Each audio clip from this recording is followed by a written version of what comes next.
जी अस्सलाम वालेकुम। आज हमने स्टार्ट करना था एडमिनिस्ट्रेशन एंड मैनेजमेंट। ये हम स्टार्ट करते हैं, यूनिट 1 है हमारा।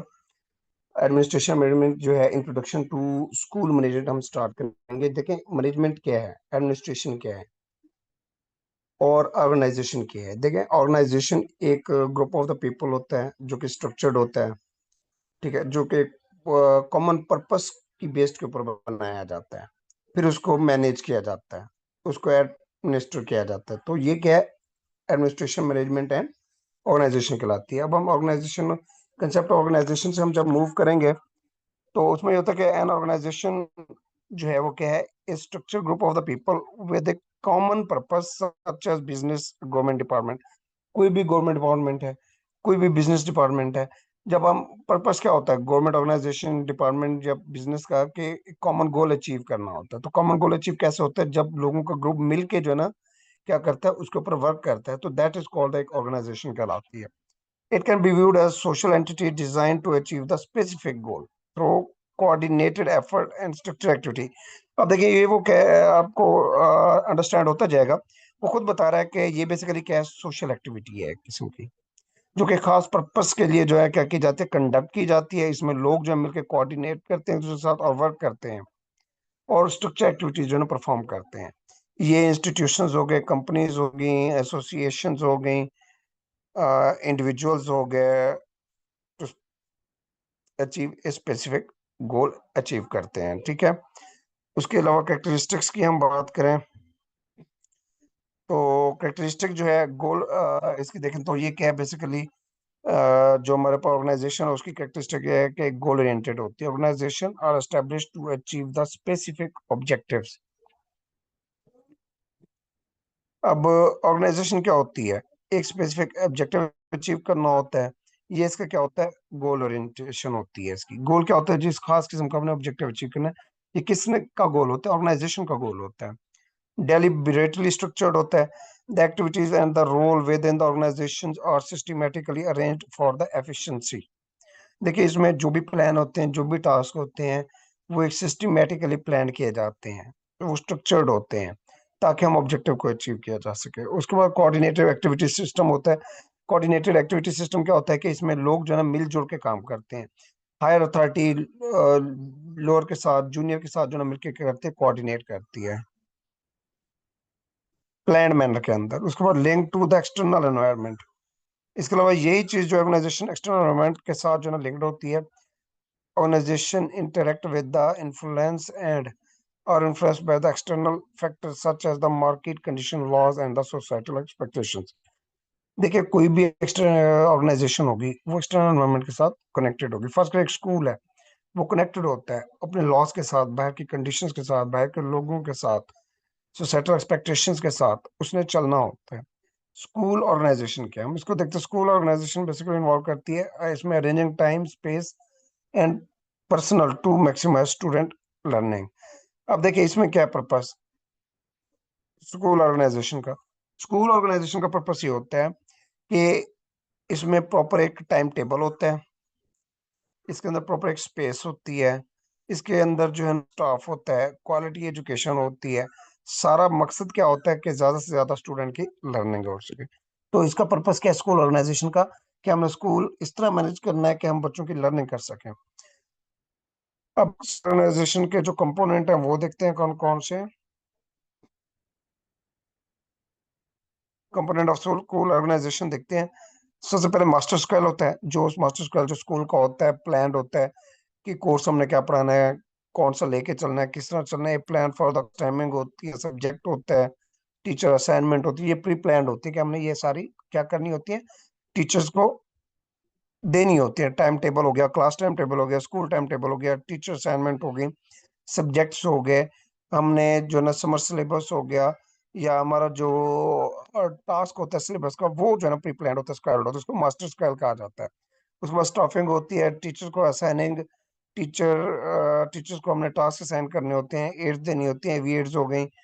इसके अलावा other staff to the respective role for the efficiency, और भी अदर फैसिलिटेट करना होता है ताकि एफिशिएंसी बढ़ाई जा सके।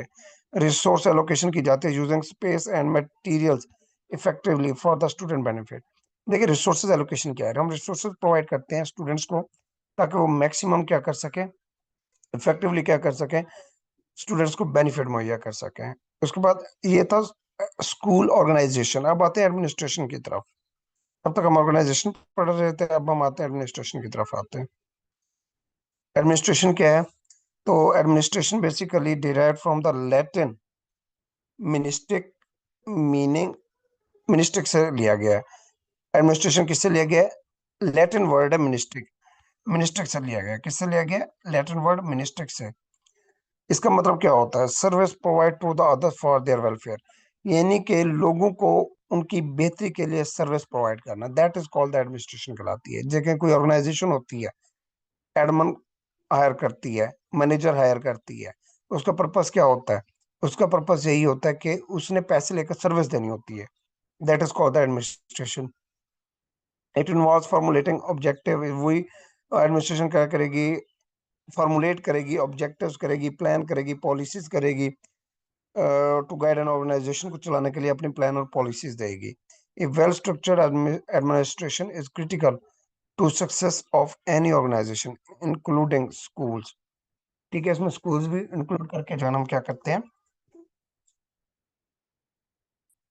ए well structured administration is critical to the success of any organisation including school. इसमें स्कूल्स भी आ जाते हैं। Element of the school administration के अब एलिमेंट देखते हैं। पहले ऑर्गेनाइजेशन के थे, अब एडमिनिस्ट्रेशन के हैं, स्कूल एडमिनिस्ट्रेशन के एलिमेंट। इसमें जो सबसे इंपॉर्टेंट है क्या है?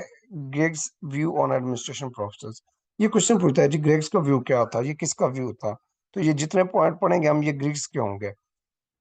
डिसीजन मेकिंग होता है, प्लानिंग होता है, ऑर्गेनाइजिंग होता है, कमांडिंग होता है। ठीक है, ग्रेग्स के मुताबिक है, आगे भी हैं एक दो पॉइंट। तो ग्रेग्स के मतलब सबसे पहले क्या होना चाहिए? डिसीजन मेकिंग होनी चाहिए, choosing action from the alternative. Decision making, हमारे पास अल्टरनेटिव है, हमने दो तीन जो है प्लान किए, उसमें से हमने कौन सा चूज करना है। उसके अलावा planning, setting objectives and action to achieve them. फिर जो हमने एक्शन जो हमने चूज किया है, उसको फिर हमने प्लान करना है कि हमने करना किस तरह है। उसके बाद ऑर्गेनाइजिंग करना है, उस पूरे स्ट्रक्चर को हमने क्या करना है? एफिशिएंटली ऑर्गेनाइज करना है। फिर उसको हमने एग्जीक्यूट करना है, कमांड करना है उसको।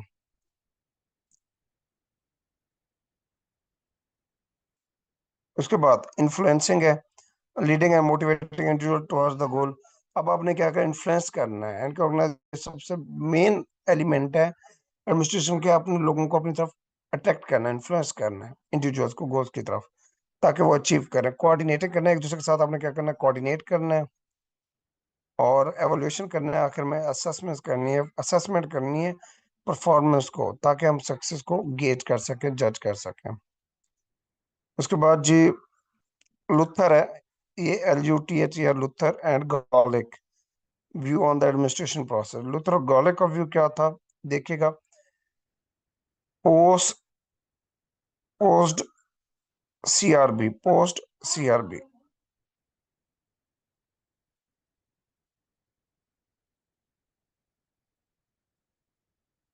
Post CRB, planning, organising, staffing, directing, coordinating, reporting and budgeting. ये सात। अच्छा, वैसे जब पूछता है ना एडमिनिस्ट्रेशन के जो प्रोसेस है उसके अंदर कितने एलिमेंट है, तो सात होते हैं। आप कॉमनली सात का आंसर करेंगे। ठीक है, गॉलिक एंड लूथर के मुताबिक क्या? पोस्ट CRB, कॉर्ब, ये पोस्ट कॉर्ब इसको पढ़ते हैं, नौ पोस्ट कॉर्ब से मुराद क्या है? CO से मुराद क्या है? CO से मुराद ये है कोऑर्डिनेटिंग, ये एक इकट्ठे ही है। अब देखते हैं प्लानिंग क्या होती है। हमने क्या करते हैं? प्लानिंग करते हैं, setting goals and decision the best course of the action. हमने क्या कर प्लानिंग करनी है, हमने गोल सेट करने हैं और उसका बेहतरीन प्लान बनाना है। उसके बाद उन प्लान को क्या करना है? ऑर्गेनाइज करना है। पास जो है उसको हमने क्या करना है? ऑर्गेनाइज करना है, उन टास्क को ऑर्गेनाइज करना है। फिर हमने स्टाफिंग करनी है, हायर करना है, उससे रिलेटेड हमने स्टाफ को हायर करना है। डायरेक्टर, फिर हमने क्या करना है? उनको डायरेक्शन देनी है प्लान को एग्जीक्यूट करने के लिए। फिर उनको दरमियान कोऑर्डिनेशन करनी है, डेवलप करनी है। फिर हमने क्या करना? कोऑर्डिनेशन करने के बाद हमने रिपोर्टिंग करनी है हायर अथॉरिटीज को, कि आए उनको बताना है कि क्या क्या हो रहा है। उसके बाद बजटिंग करनी है, allocating financial resources efficiently to meet the goal. फिर जो है ना हमने क्या करनी है? गोल को मीट करने के लिए हमने बजटिंग करनी है, एक्सपेंडिचर्स और इनकम को जो है ना क्या करना है? कैलकुलेट करना है। अब कुछ ट्रेंड्स हैं एडमिनिस्ट्रेशन के अंदर। ट्रेंड्स कौन कौन से हैं? एक है ऑटोक्रेटिक लीडरशिप, ऑटोक्रेटिक, डेमोक्रेटिक, ठीक है, अथॉरिटेटिव। ऑटोक्रेटिक और अथॉरिटेटिव एक ही है, डेमोक्रेटिक डिफरेंट है। तो ऑटोक्रेटिक या अथॉरिटेटिव या डिक्टेटरशिप, ये तीनों वर्ड सेम है। Autocratic leader make all decision without consulting their team. Autocratic क्या होती है? ऑटोक्रेटिक, अथॉरिटेटिव या डिक्टेटरशिप, ये तीनों एक ही चीज है। और ये क्या करती हैं बेसिकली, ये जो है, इसके अंदर जो हायर अथॉरिटी होती है, जो मैनेजर होता है या एडमिनिस्ट्रेटर होता है, वो अपने सबऑर्डिनेट से, टीम से नहीं पूछता, जस्ट वो क्या करता है, ऑर्डर इंप्लीमेंट करता है। They do not involve team members in the decision making. अब जिसमें डिसीजन मेकिंग के अंदर टीम मेंबर इन्वॉल्व नहीं करे तो वो क्या होगी? ऑटोक्रेटिक, अथॉरिटेटिव या डिक्टेटरशिप होगी। तो ये पूछता है question, and expert strict obedience, expect strict obedience once decisions are made. जब एक बार डिसीजन कर दिया जाए तो वो मानना होता है। एज लाइक आर्मी, आर्मी के अंदर क्या होता है, एक अथॉरिटी होती है चीफ ऑफ आर्मी स्टाफ के पास, उसने जो ऑर्डर कर देना वो मानना है, चाहे गलत है या सही है। That is autocratic. उसके बाद इसकी कैरेक्टरिस्टिक्स है, ये centralised decision making. Centralised decision making के मेन सेंटर कौन है? तो मैनेजमेंट है, इसलिए डिसीजन मेकिंग होती है। Limited team involvement, team involvement limited होती है, उन्होंने ऑर्डर मानना होता है और कोऑर्डिनेट करना होता है। इम्पोजिशन ऑफ डिसीजन की कोई जो है मैंने नहीं होते डिसीजन, क्योंकि एक शख्स ने लिए होते हैं। Emphasis on the authority and the obedience, जोर किसके ऊपर दिया जाता है? अथॉरिटी और ओबीडियंस के ऊपर, आपने ओबे करना है। Quick decision making, decision making fast होता है, क्या होता है भाई, टॉप मैनेजमेंट ने जूनियर, जूनियर ने लोअर मैनेजमेंट को क्या करना है? ऑर्डर करना है।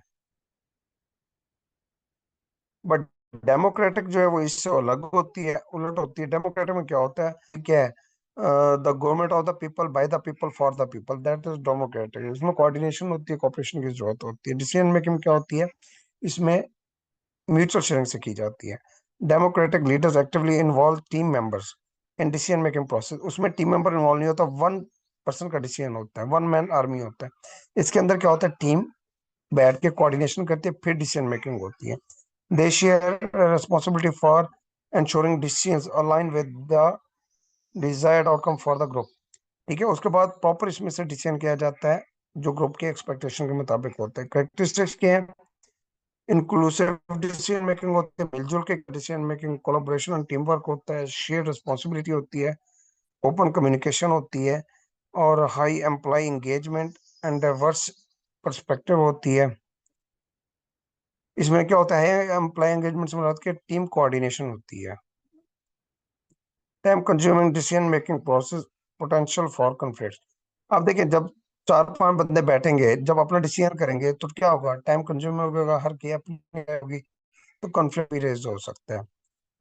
तो ये इसके क्या कैरेक्टरिस्टिक्स हैं। तीसरी है जी laissez faire. Laissez faire leadership क्या होती है, इसमें कोई डिसीजन नहीं करता कोई, बस जैसे चल रहा है, जो जो अपना काम करता रहे, कोई किसी को जो है ना डिक्टेट करने वाला नहीं होता, ऑर्डर करने वाला नहीं होता। Laces fair leader have minimal involvement in decision making. इसमें किसी की इन्वॉल्वमेंट नहीं होती, अपनी मर्जी से अपना आप काम करते रहे। आपने क्या करना है, आउटपुट देना है just. Often leaving everything up to their team, इनके अपनी टीम पे छोड़ दे, वो खुद ही करेगी, आपको क्या चाहिए, result. This approach can be effective if the group members are capable and motivated. Group member capable है, मोटिवेटेड है, तो बहुत बड़ा जबरदस्त करेंगे, अदरवाइज कोई नहीं है, इफेक्टिव नहीं है। It may create problem without proper oversight. हाँ, इसमें ये होता है कि जब तक सारे रिव्यू ना कर लें तो प्रॉब्लम क्रिएट होते हैं। कैरेक्टरिस्टिक्स क्या है, डेलीगेटेड अथॉरिटी होती है, आपको अपनी मर्जी से जो है ना करता है, काम करता है। हैंड्स ऑफ अप्रोच होती है, कोई किसी को जो है ना बाउंड नहीं होता। ट्रस्ट इन टीम ऑटोनॉमी के ऊपर बेस इनके एतमाद किया जाता है कि भाई आपने खुद टीम बनानी है, खुद ही काम करना है। Relies on the team capabilities के ऊपर रिलाइज करता है। Foster creativity, empower team member, creativity को फोस्टर करती है, टीम मेंबर को एम्पावर करती है। लेकिन जब आप टीम मेंबर तो होती है, पोटेंशियल फॉर द डिसऑर्गेनाइजेशन होता है। गाइडेंस की कमी जरूर होती है, लेकिन डिसऑर्गेनाइजेशन भी हो सकती है साथ साथ इसके साथ। उसके बाद हम आते हैं मैनेजमेंट की तरफ। मैनेजमेंट क्या है? Definition of the Harold Koontz. Harold Koontz ने क्या कहा था? हेरोल्ड कोन्स ने कहा था management is an art of getting things done through and with the. अब क्या है इसका मकसद? कहते हैं कि जो मैनेजमेंट है एक किस्म का एक फन है। ठीक है। इसमें हम क्या करते हैं कि इसमें लोग जो है वो फॉर्मली एक ऑर्गेनाइज्ड ग्रुप के अंदर रहते हुए काम करते हैं। मैनेजमेंट होता है ना, एक ग्रुप होता है और ऑर्गेनाइज्ड होता है, स्ट्रक्चर्ड होता है, लोग इसको एक मैनेजर चला रहा होता है। It involves creating an great ensuring the achievement of the group goal। इसमें इस किस्म का माहौल होता है कि एक इंडिविजुअल अपने ऊपर कॉन्फिडेंट होता है, वो गोल अचीव करता है। वो goal basically commonly achieved goal होता है। एफडब्ल्यू टर्नर ने कहा मैनेजमेंट के लिए, management is an art of the knowing what to do, when to do and ensuring it is done in the best and most cost effective way. Management का मकसद क्या है? आर्ट ऑफ नोइंग, जानने का fun है कि क्या करना है, कब करना है, कैसे करना है। ये मैनेजर ने बताना होता है आपने ये काम करना है, कैसे करना है, कब करना है, क्यों करना है, और इसको बेस्ट तरीके से करना, ताकि इफेक्टिव वे के अंदर हम मिनिमम हम इसको कर सकते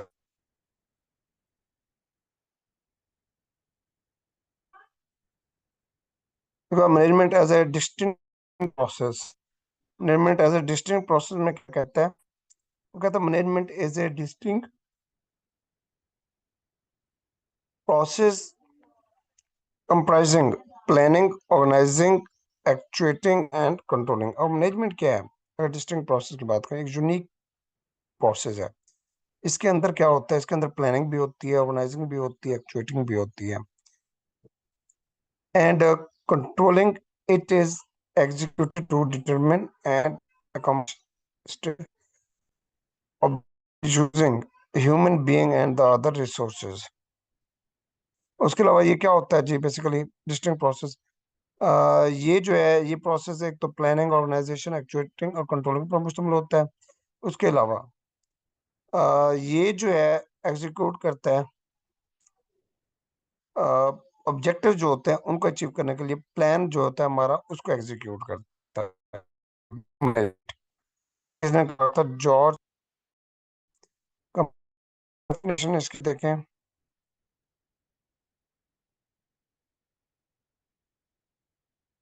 आज कंप्रिहेंसिव डेफिनेशन कहते हैं मैनेजमेंट, कहते हैं emerge management emerge as an interdisciplinary art. ये कंप्रिहेंसिव डेफिनेशन की बात करें मैनेजमेंट की, management emerge an interdisciplinary art compassing strategy and making systematic process and a focus on achieving collective goals। अब मैनेजमेंट है क्या बेसिकली?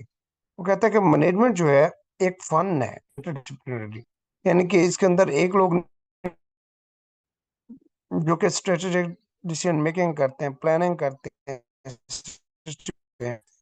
और अपना कलेक्टिव को अचीव करने के ऊपर क्या करते हैं? फोकस करते हैं।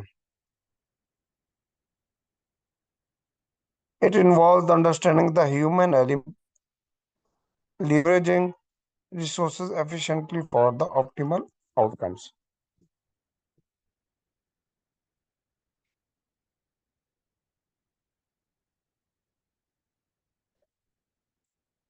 तो ये जो है ना हमारा क्या है, कॉम्प्रिहेंसिव डेफिनेशन थी। अब आगे बढ़ते हैं। Managerial functions at the different organisation levels. अब मुख्तलिफ ऑर्गेनाइजेशन लेवल्स होते हैं, उसके ऊपर मैनेजरियल फंक्शन क्या होता है, मैनेजर का काम क्या होता है, किस तरह होता है। एक तो होती है टॉप लेवल मैनेजमेंट, होती है मिडिल लेवल, होती है फर्स्ट लाइन सुपरवाइजर होता है, इनके लोअर लेवल भी कहा जाता है इसको। टॉप लेवल क्या करती है? प्लानिंग करती है, ऑर्गेनाइजिंग करती है, कंट्रोलिंग करती है। जो मिडिल लेवल होती है वो क्या करती है? ये equally sharing all the functions एक दूसरे से शेयर करते हैं। और जो फर्स्ट लाइन होती है सुपरवाइजर, ये क्या करते हैं? ये ओनली लीडिंग करते हैं। ठीक है। फर्स्ट लाइन सुपरवाइजर क्या होते हैं? ये सिर्फ और सिर्फ लीड करते हैं। ऑनर हो गए जिस तरह। एजुकेशनल मैनेजमेंट क्या होते हैं? एजुकेशन मैनेजमेंट की बात करें, theory and the practice of the organising and administering of existing educational establishment and the system. अब देखिए, बेसिकली एजुकेशन मैनेजमेंट क्या हमने पढ़ना है? एजुकेशन मैनेजमेंट क्या है? एजुकेशन मैनेजमेंट की जो थ्योरी होती है हम उसको पढ़ते हैं, उसकी हम प्रैक्टिस करते हैं। ठीक है, ऑर्गेनाइजेशंस की and administration of the existing education establishment. और जो मौजूदा हमारा सिस्टम है एजुकेशन का, जो गवर्नमेंट का चला आ रहा है या प्राइवेट का, हमने उसको क्या करना है? एग्जीक्यूट करना है, इंप्लीमेंट करना है। ये मैनेजरियल फंक्शन है। मैनेजर का फंक्शन क्या है? कि आपने क्या करना है? जो ऑर्गेनाइजेशनल गोल्स हैं, थ्योरीज हैं, उसको गोल्स ऑब्जेक्टिव्स हैं, उसको अचीव करना है, उसमें थ्योरीज को जो प्रैक्टिस करना है, और फिर क्या करना है? हमने जो सिस्टम ऑलरेडी एस्टेब्लिश है उसको हमने रन करना है। उसके बाद स्कूल मैनेजमेंट। स्कूल मैनेजमेंट जो है,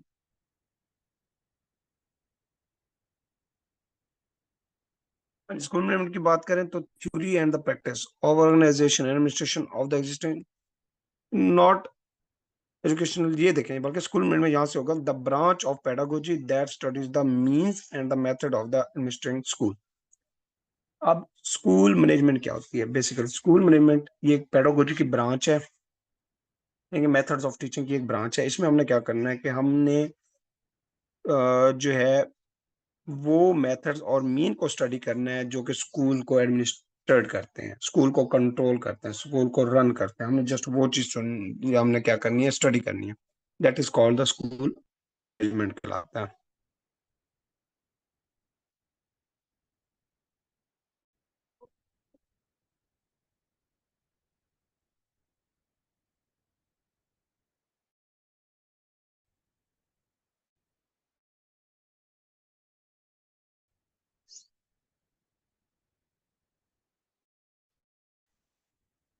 हाँ जी, उसका कहते हैं it is regarded as the appropriate human and material resources that can be available and made for achieving the purpose of the education। एक एजुकेशन मैनेजमेंट मतलब होता है स्कूल मैनेजमेंट का, कि हमने क्या करना होता है? बेसिकली हमें अप्रोप्रिएट ह्यूमन और मटेरियल रिसोर्सेज चाहिए होते हैं, उसको हमने क्या करना होता है? इंप्लीमेंट करना होता है। जो ऑलरेडी हमारे पास स्टैब्लिश स्कूल स्ट्रक्चर्ड है उसको हमने क्या करना होता है? रन करना होता है इफेक्टिव वे के अंदर, ताकि हम कॉमन गोल्स को अचीव कर सकें। That is called the school management कहलाती है। School resources, human resources. School resources के अंदर हम बात करें तो ये हम करते हैं, इसमें सबसे पहले क्या आते हैं? Human resources. ह्यूमन रिसोर्सेज की हम बात करें तो इसमें कौन आ जाते हैं? इसमें हमारे पास स्टाफ आ जाता है, इसमें एंटायर स्टाफ, इसमें जो है ना टीचिंग भी आता है, नॉन टीचिंग भी आता है। टीचिंग इसमें टीचर आते हैं, क्लर्क आते हैं, रिसर्चर्स आते हैं, and other elements such as the student आते हैं, पेरेंट मेंबर आते हैं, and of the community members आ गए लोग, गवर्निंग बॉडी आ गई, डिपार्टमेंटल ऑफिशियल्स आ गए, गवर्नमेंट सर्वेंट्स आ गए। तो ये सारे क्या ह्यूमन रिसोर्सेज हैं। हमने इसको क्या करना है? स्कूल रिसोर्सेज कहलाता है। हमने इनको किस तरह जो है ना डील करना है? हमने management of the human resources is of the vital important at the present and call for the selection recruitment अपन, ये सारी क्या करती है? इफेक्ट करती है आपके रिक्रूटमेंट के ऊपर, ठीक है, आपके सिलेक्शन के ऊपर, आपके अपॉइंटमेंट के ऊपर, हायर के ऊपर, हायरिंग के ऊपर, रिटेंशन के ऊपर, डेवलपमेंट के ऊपर, मोटिवेशन के ऊपर। ये सारी चीज कौन इफेक्ट करता है? बेसिकली ये आपके ह्यूमन रिसोर्सेज करते हैं, जो कि टीचिंग और नॉन टीचिंग स्टाफ होता है। फिजिकल और मटेरियल रिसोर्सेज की बात करें तो फिजिकल और मटेरियल रिसोर्स में आपकी क्या आ जाती है? बिल्डिंग आ जाती है, आपके फर्नीचर आ जाता है। For organisation of the institution basic infrastructure is in concrete term is essential. Building, playground, equipments, furniture, machineries, stationaries are required for the various practice purposes। Libraries, laboratories, ठीक है, ऑडिटोरियम आ गया, ये सारी चीजें ये आती हैं। उसके बाद आइडिएशनल रिसोर्सेज।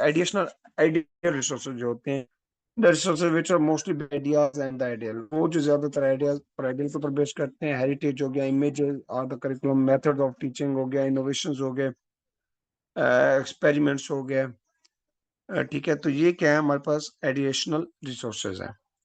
उसके बाद एम ऑफ स्कूल मैनेजमेंट की बात करें तो एम्स कौन कौन से होते हैं स्कूल मैनेजमेंट के? बेसिकली क्या होता है? To the basic aim is that the schools are betterment of society. इनके क्या होना चाहिए कि स्कूल बहुत अच्छा होता है कि सोसाइटी की बेटरमेंट के लिए काम किया जा सके, to provide a life of the school children and prepare them for the art of the learning together. और दूसरा क्या होता है, स्कूल मैनेजमेंट का जो मकसद होता है स्कूल चिल्ड्रन को प्रिपेयर करना, उनको तैयार करना इकट्ठे कोऑर्डिनेशन कोऑपरेशन के साथ, to bring the school and the community close to each other. हमारा काम क्या मैनेजमेंट का, ये है कि अपने कम्युनिटी और स्कूल को क्लोज करना है। To prepare student according to the interest and ability of the student, student की एबिलिटी इंटरेस्ट के मुताबिक हम उनको प्रिपेयर करना है। To help the student to unfold their personality, mental development, inner part. इनके आपने क्या करना है, ग्रूम करना है स्टूडेंट की मेंटल कैपेसिटी को, to enable the student to have the right type of the psychology of the right. अपने बच्चों को इस काबिल करना है कि वो बेहतरीन साइकोलॉजी जो है लाइफ है, लाइफ साइकोलॉजी उसके मुताबिक जिंदगी गुजार सकें। To conserve all the group practical values, heredity and the culture of the society. ये तमाम चीजें आने, कल्चर हेरिटेज हो गया, सोसाइटी कॉपरेट हो गया, हमने उसको objectives of the school management के ऑब्जेक्टिव्स क्या हैं ये देखें स्कूल मैनेजमेंट के। To provide proper education to the student. सबसे पहला ऑब्जेक्टिव क्या है कि स्कूल मैनेजमेंट का ऑब्जेक्टिव आपने प्रॉपर एजुकेशन स्टूडेंट को प्रोवाइड करनी है। ठीक है, इसमें कोई इतना खास नहीं, आपको कंसेप्ट का अंडरस्टैंडिंग होनी चाहिए। With in the responsible cost के अंदर आपने क्या करना है, उसको ऑर्गेनाइज करना है। ठीक है, क्या करना है, सबसे पहले proper education of the student हमने प्रोवाइड करनी है, यानी कि लो कॉस्ट नो कॉस्ट के जरिए हमने बेहतरीन जो है ना उसको रिसोर्सेज प्रोवाइड करने हैं स्टूडेंट को।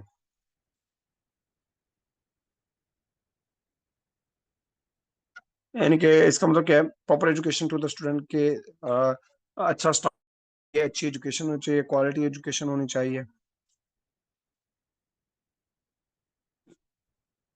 To ensure adequate utilisation all the resources, जितने भी रिसोर्सेज हैं स्कूल के, ह्यूमन है या मटेरियल रिसोर्सेज है, उनको यूटिलाइज करना जितने भी हैं। For the adequate realisation of the various purpose of the programme there is the need for ensuring the adequate utilization of all available resources, human, material, and the financial। ठीक है, ये point आप just याद करें। To ensure the professional ethics and professional development among the teacher. मकसद क्या होता है स्कूल मैनेजमेंट का कि अपने टीचर्स को प्रोफेशनल बनाना है, प्रोफेशनल की हैबिट्स होनी चाहिए, ठीक है, एथिक्स होने चाहिए, मैनर्स होने चाहिए, उनकी ट्रेनिंग करनी है, उनके अंदर टीचिंग स्किल्स होनी चाहिए। To mobilise the community, like general administration, educational administration seeks them to maintain and improve the relation with the community। Purpose क्या होता है स्कूल में कि अपने कम्युनिटी के साथ रिलेशंस को जो है ना क्या करना, कनेक्ट करना, उसको इम्प्रूव करना, उसको बेहतर करना। To get the work done, उसके अलावा क्या होता है जिसका काम कि हमने काम अपना ऑब्जेक्टिव जो गोल है उसको अचीव करना है प्रॉपरली, हमने स्टाफ से काम लेना है। To ensure the qualitative improvement of education, हमने क्वांटिटेटिव नहीं बल्कि क्वालिटेटिव इंप्रूवमेंट लेनी है, उनकी क्वालिटी इंप्रूव करनी है, उनके स्किल्स को डेवलप करना है स्टूडेंट की। टॉपिक था, चैप्टर था जो हमारा खत्म हुआ है, चैप्टर 1 था, नॉट चैप्टर 1, चैप्टर जो है स्कूल मैनेजमेंट एंड एडमिनिस्ट्रेशन था, बट हमें इसका यूनिट 1 खत्म हुआ, इसका यूनिट 2 जो है वो हम कल करेंगे।